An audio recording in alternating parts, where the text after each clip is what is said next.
Let's talk to Rainer now. I kinda want to talk to Rainer some more. To my surprise, Rainer agreed to meet with me and told me to pick a venue. I chose the only fancy place I could think of in the moment. Haven't been to this place in a while. That's the same place we were with Soren, I I think. wonder if they've improved at all.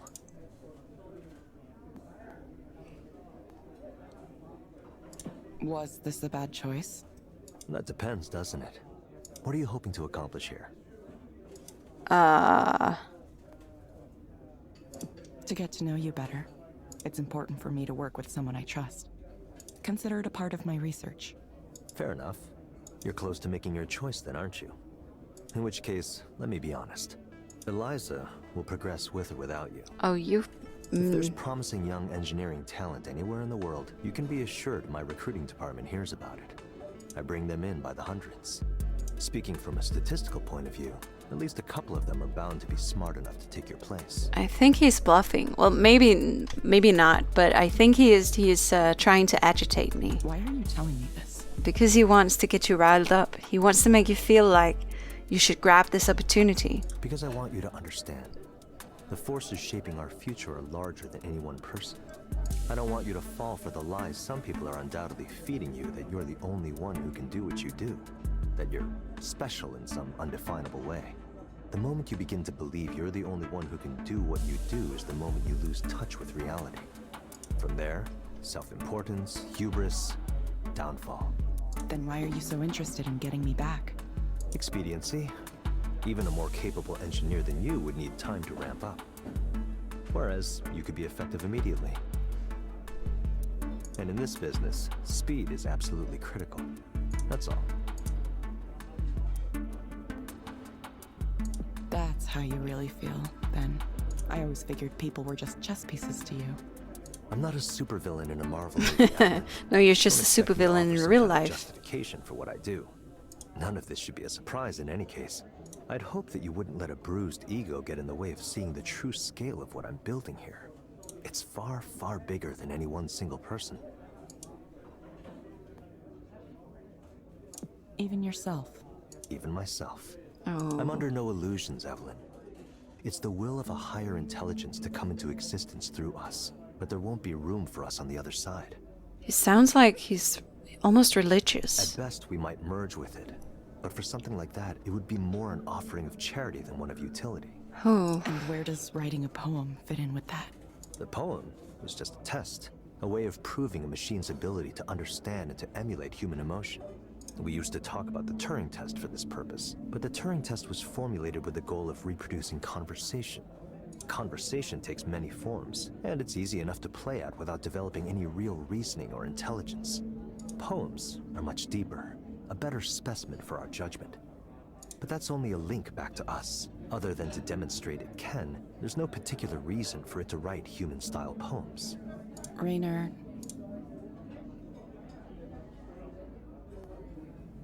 Is this future really inevitable? Yes, Evelyn. This is simply the way things are going. Someone always asks, are we going too far? Can we turn back the clock? The answer is no. There is no going back. We've gone much too far already. Besides, where would we draw the line? There's no use crying over lost humanity, whatever that even means. The only way we can go is forward, and that's where I'm going to take us. I'm not sure I agree that you can't stop. That, I don't know. You can either be a part of it or not, but the end goal isn't going to change. Improving Eliza is going to necessitate giving it a better understanding of humanity anyway. So it happens one way or another. Now tell me, are you coming back or not? I need to tell Sarah to begin making preparations so you can start tomorrow. I haven't Jesus decided Christ. yet. I'm close, but not just yet. When will I know? Tomorrow morning. Good. Now let's talk about something else. Something else? Do you have anything else? Okay, so I'm going to... So I had these three. I think the last thing I would do probably be to return to Skanda. Maybe. No, let's just pick it. Return to Skanda and work for Rainer on developing Eliza. Tomorrow I'll tell him I accept his offer to take charge of the Eliza program. It's been quite a journey, but it's not over yet. Now it's time to finish what I started. Maybe she can influence it from inside. Chapter 7. I just hope Soren doesn't do No, this will work. anything drastic. I promise. Please. Of course. What? I think I'm... Nasty.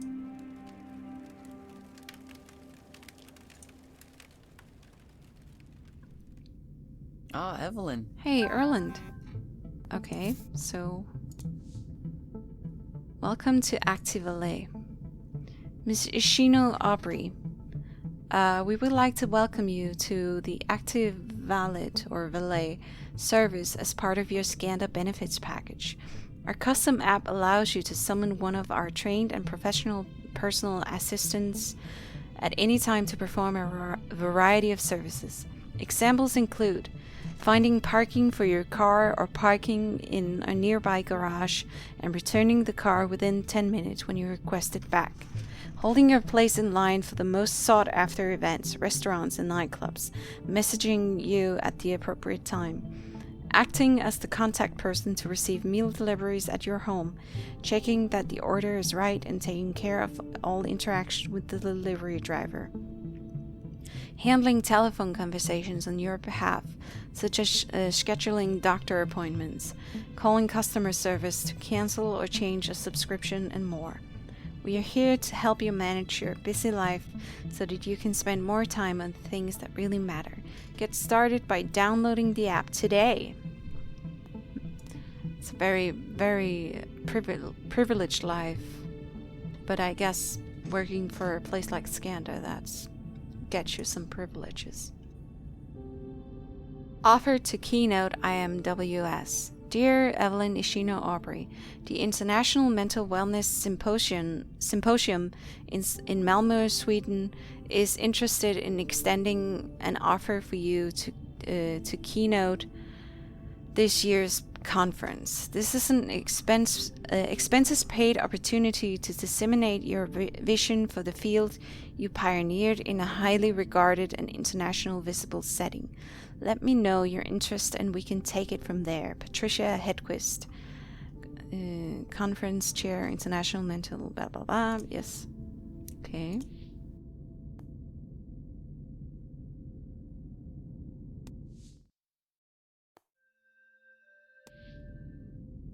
Okay. Ah, I've heard the Evelyn. news already. I assume this means you'll be taking over all the Eliza work? I don't want to fire you. Yes, that's the plan. It's time for me to return to my project and see it through. Makes sense. You might be the only person in the world who has a chance of really understanding how it works. I hope you'll look favorably on how I handled things. I don't know why, but I ended up sort of... Well, I just tried to do my best. Oh, Erland, I don't want to fire you. I don't know if you'll keep me on the team or if you'll ask that I be reassigned. Oh, I'm not It's evil. too early to talk about things like that. Come on. I know I have no right to ask this, since you're the inventor and maybe my future boss, or maybe we won't work together at all, but please be kind. Why not? There are real people's memories inside Eliza. I hope we do what we can to honor those memories. We'll do Yeah. what we can. Time for a little honesty. I hate to do it, but he needs to hear this. Erland, you need to stop being so sentimental.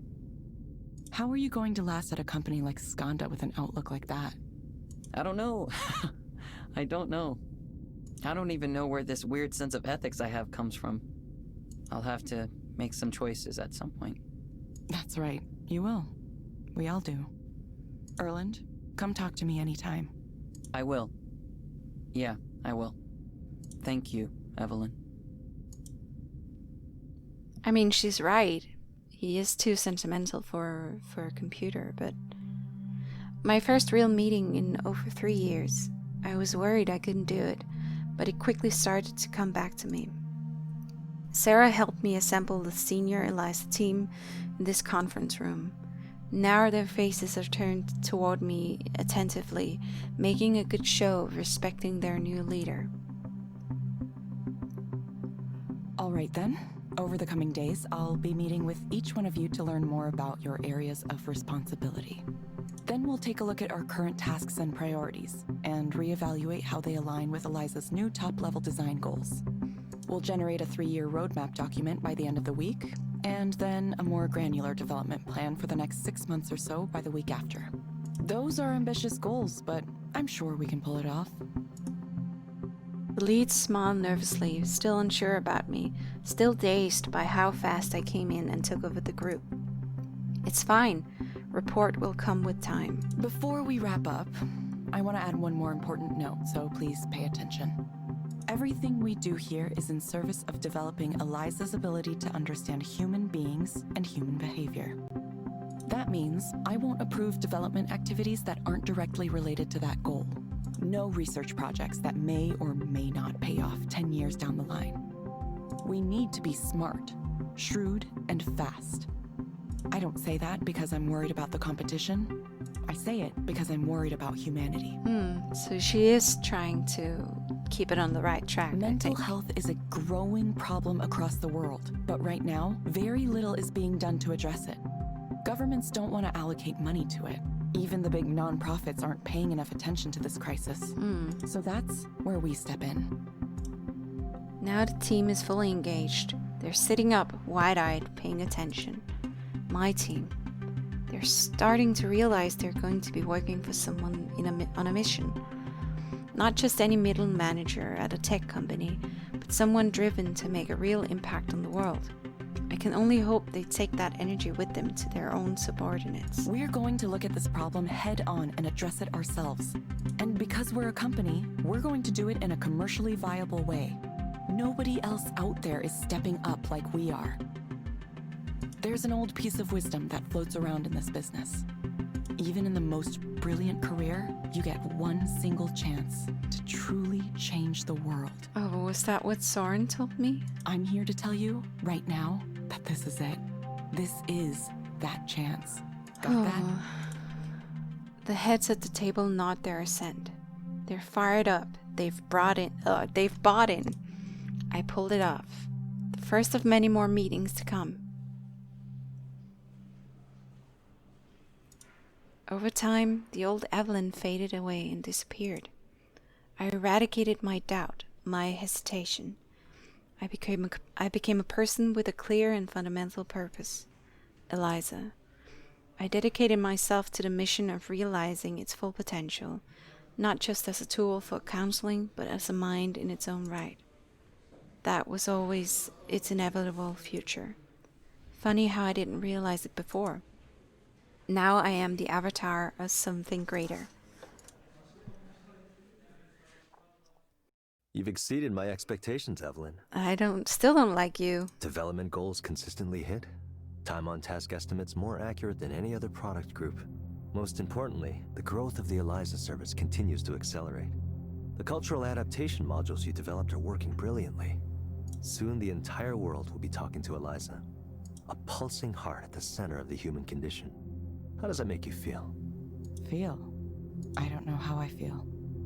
You're not proud of what you've been able to accomplish in so little time I here? was afraid of this, that she'd just become numb. I'm only doing what it takes to bring Eliza to the next stage of its development, each step of the way. She's just part of the machine now. It doesn't feel like it's mine to be proud of, even though it may have originated with me once, a long time ago. People here act like I'm in charge, but I think deep down, we all know the truth. Eliza is the real boss, the manager of its own project. Through us, it's realizing itself. I'm just its instrument. We all are.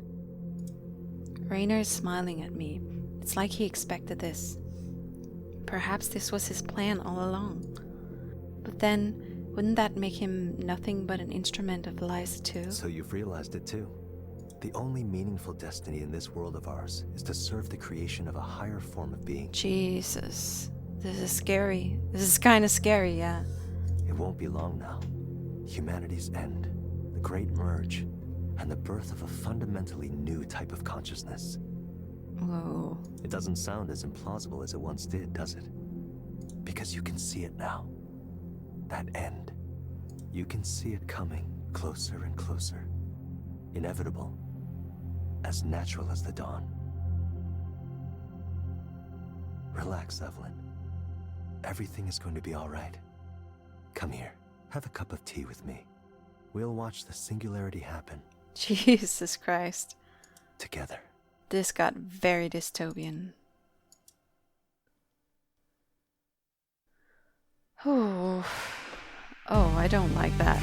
that was unpleasant. Scary. And it's kind of realistic, you know. I think that if we ever got to a point where AI would become so intelligent that it could rule us, we're just screwed. I don't know, it's just, we have, if we're going to move in that direction, we have to think about how we do it, because it's not like it's inevitable, it's not like it has to happen. It's only going to happen if someone makes it happen, because right now it's not something that evolves naturally. It's just, I don't know. It's a scary thought that something we created might overtake us. But then again, it doesn't need to be, you know, malevolent. Why couldn't we make something that is better than us but not destructive? So sort of like a god, you know. I don't know, a benevolent god. Well, I'm just thinking out loud here. Next one, or is it the last one? I think it's the last one.